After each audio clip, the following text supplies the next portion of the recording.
Well remote ওয়ার্কিংয়ের master class নিয়ে আমাদের প্রথম স্পিকার স্টেজে আসছেন বাডি বস এলএলসি এর সিনিয়র টেকনিক্যাল সাপোর্ট ইঞ্জিনিয়ার হিসেবে যার দীর্ঘ 10 বছরের রিমোট কাজ করার অভিজ্ঞতা রয়েছে and he is going to share his what 6 years remote work has taught him and the efficiency he has learned along the way.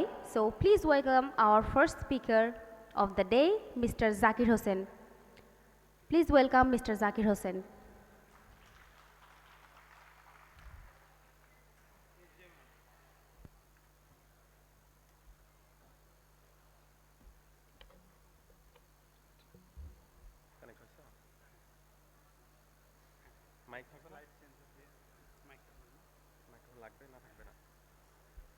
Assalamu alaikum.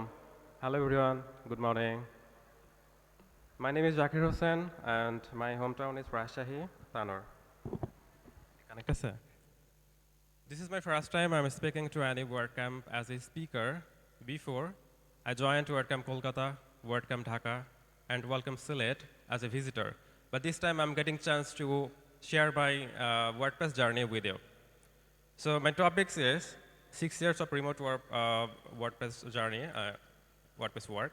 So what I learned about support, DFI, and staying efficient with the help of AI.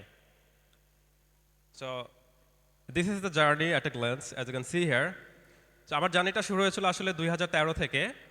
আমি HTML CSS দিয়ে শুরু করেছিলাম এবং তখন আমার মনে পড়ে যখন পলিটেকনিকে পড়ি তখন 2013তে HTML CSS দিয়ে PhD টু HTML এটা অনেকেই হয়তো ভুলে গেছে বাট তখন এটা অনেক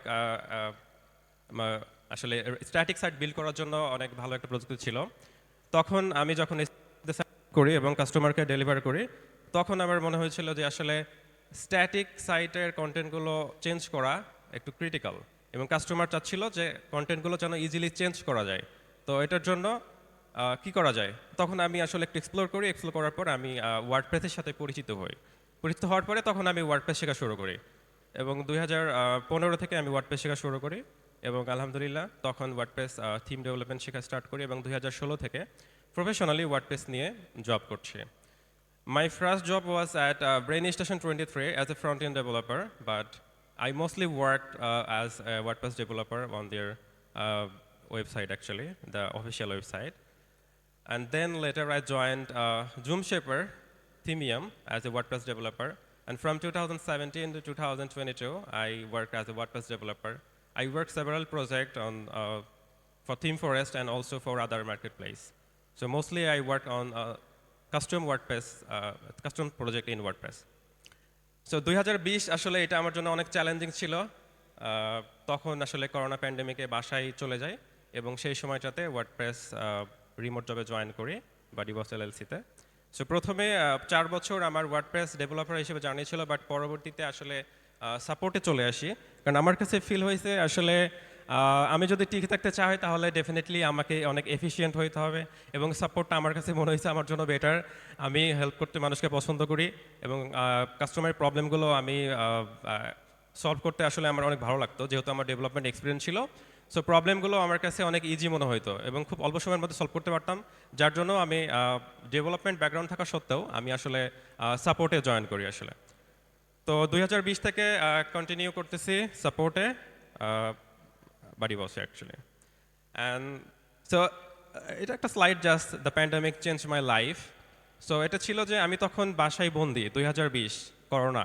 তো কি করব তখন আমি আসলে আমার ইংলিশ এত ভালো ছিল না তো আমি একটু ইংলিশটা ইমপ্রুভ করি ইংলিশ ইমপ্রুভ করার পরে আমি ট্রাই করি যে তখন মোস্টলি সফটওয়্যার কোম্পানিগুলো অলমোস্ট রিমোট করে দিয়েছে করোনার মধ্যে তো আমি ট্রাই করলাম যে আসলে why not trying to apply abroad তখন আমি ইংলিশটা ইমপ্রুভ করি পাশাপাশি আমার স্কিল কিছু ইমপ্রুভ করি এবং আমি বাইরে অ্যাপ্লাই করে স্টার্ট করি তো আলহামদুলিল্লাহ I got chance to work with BuddyBoss as a support engineer and so what 6 years of WordPress support taught me. So গত 6 বছরে সাপোর্ট থেকে আমি কি শিখেছি বাট আমার কাছে মনে হয় এটা হিউজ একটা টপিক এটা আসলে 1-2 মিনিটে শেষ করার কোনো বিষয় না আমার কাছে যেটা মনে হয়েছে আমি অনেক টিকিট হ্যান্ডেল করছি মোর দেন 1000 বাট আমার মনে হয় যে এই 3টা জিনিস যদি আমরা একটু ফোকাস করি তাহলে যে কোনো কাস্টমারকে অ্যাটলিস্ট আমরা হ্যাপি করতে পারবো তিনটা জিনিস সেটা হচ্ছে প্রথম হচ্ছে এমপ্যাথি, সেকেন্ড হচ্ছে হেল্পিং মাইন্ডসেট অ্যান্ড থার্ড হচ্ছে রিয়েল হিউম্যান কমিউনিকেশন।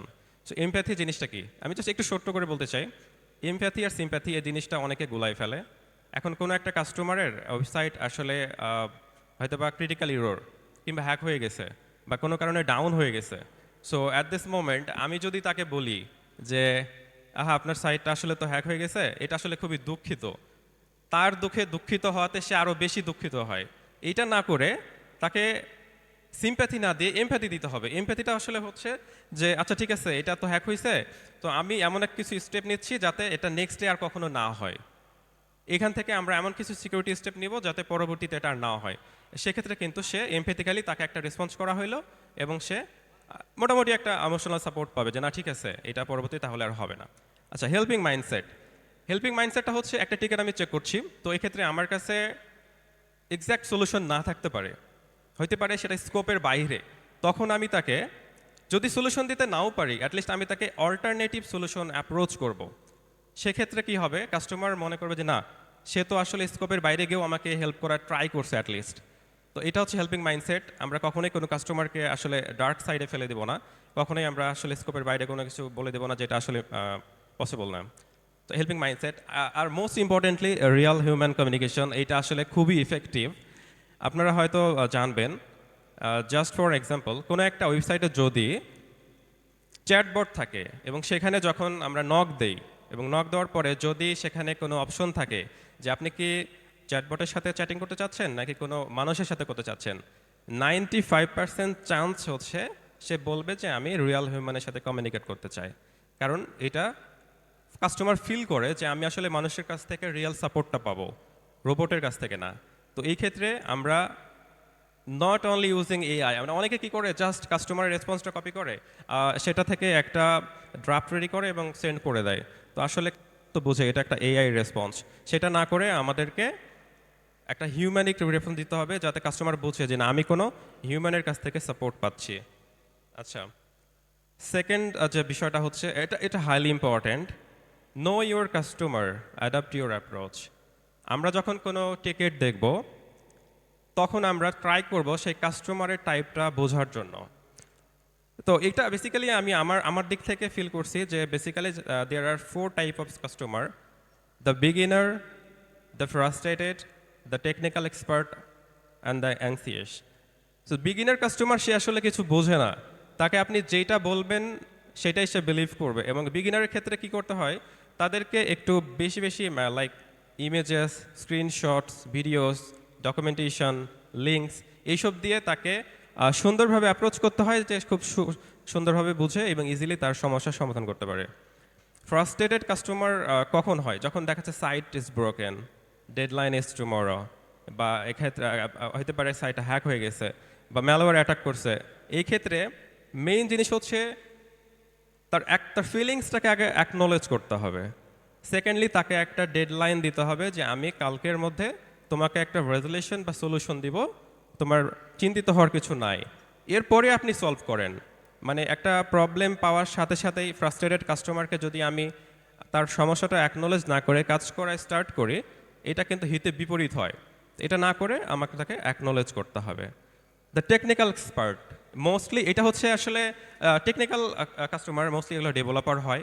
সো তাদেরকে আমরা ডিরেক্ট অ্যাপ্রোচ চলে যেতে পারি, তাদের সাথে আমরা কোড শেয়ার করতে পারি, তাদেরকে একদম টেকনিক্যাল বেসিসে সাপোর্ট দিতে পারি, ডকুমেন্ট শেয়ার করতে পারি।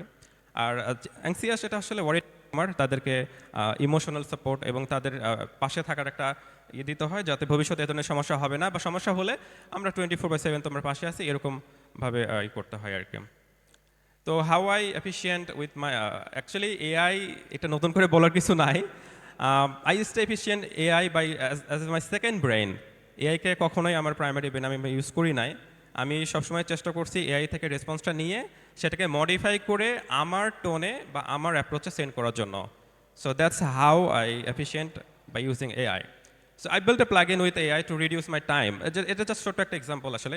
So currently I'm in a different team, obviously in support, but in a DFI team that's called Done for You. কাস্টমারের জন্য আমরা ওয়েবসাইট বিল্ড করি, একদম fresh site with customer content. So customer কী করে, customer তার সমস্ত content like pages, post, courses, memberships on all other content theme option তারা আসলে সেন্ড করে। তো সেই ডাটাগুলো আসলে টেক্সট আকারে আসতো। তো আমি দেখলাম যে আসলে এই ডাটাগুলো আমাকে ম্যানুয়ালি ইম্পোর্ট করতে বলা হচ্ছে, এবং শুরুতে আমি সেটাই করতাম, এবং প্রত্যেকটা কাস্টমারের জন্য আমার মিনিমাম 1 ঘন্টা করে লাগতো। তো আমি তখন চিন্তা করলাম যে why not make it automated. তো আমি তখন ক্লডের মাধ্যমে আমি আসলে এক লাইনও কোড করি নাই, জাস্ট একটা সিম্পল প্লাগ ইন বানাইছি, ডিএফআই জেসন ইম্পোর্টার। আমি এই সমস্ত ডাটাগুলোকে as a JSON file receive করি এবং জাস্ট যেই ফাইলটা আমি ইম্পোর্ট করে দেই। সো যেখানে আমার আগে 1 থেকে 2 ঘন্টা লাগতো, এটা ইম্পোর্ট হইতে আমার trust me it takes only 2 seconds, and 1 মিনিটের মধ্যে রিভিউ হয়ে যায়। So that's how I make work efficient by the help of AI. আচ্ছা, এটা এটা আসলে আমি এখানে আসার পরে অনেকের কাছ থেকে জানতে পারছি, অনেকে ইন্টারেস্টেড রিমোট জবের জন্য। সো কীভাবে এটা করা যায়, আসলে আমার সময় শেষ। তো আমার মনে হয় এখানে কিছু রিসোর্স আছে, আপনারা চাইলে দেখে নিতে পারেন। কিছু লিঙ্কস আমি শেয়ার করেছি, আমার মনে হয়েছে এগুলো আসলে রিমোট জবের জন্য বেস্ট খোঁজার জন্য। আর কি টেকওয়েস চাইলে স্ক্রিনশট নিতে পারেন। আর এই তো আমি, if I can do it you can also make it. Thank you so much. আসসালামু আলাইকুম।